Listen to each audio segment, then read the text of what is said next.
Bonjour, je suis Léa Castellano, étudiante en première année de thèse dans l'équipe du Dr Vincent Gache à l'Institut Neuromyogène, ici à Lyon. Bonjour, je m'appelle Ali Reza, je suis étudiant en quatrième année de thèse dans la même équipe de Dr Vincent Gache à l'Institut Neuromyogène.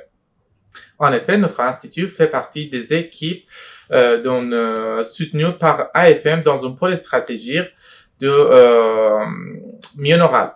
Dans l'équipe de Dr Vincent Gache, on s'intéresse à comprendre la formation de muscles squelettiques dans les conditions physiologiques et pathologiques, plus particulièrement dans le positionnement des noyaux au sein des fibres musculaires dans les conditions pathologiques comme les centronucléomyopathies.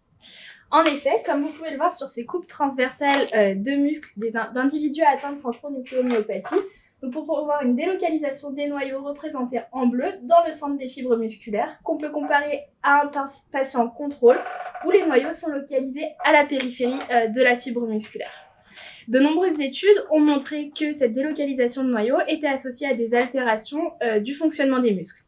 Aujourd'hui, l'AFM a contribué à l'identification de 7 gènes responsables de ce type de myopathie. Cependant, leur effet sur la délocalisation des noyaux dans les fibres musculaires reste encore à comprendre.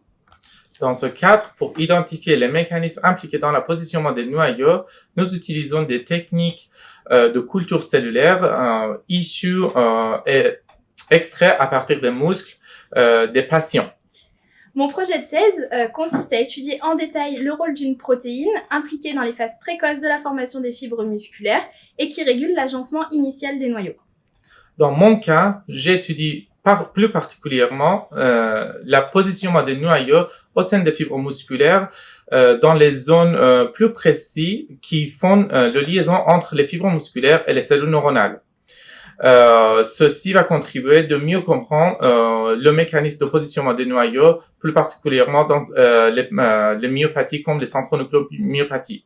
L'ensemble de nos projets ont comme but d'identifier des nouveaux mécanismes liés à la positionnement et mouvement des noyaux au sein des fibres musculaires afin de les cibler de façon thérapeutique dans la future pour aider des patients avec des atteintes myopathies comme encore une autre fois les centronucléomyopathies.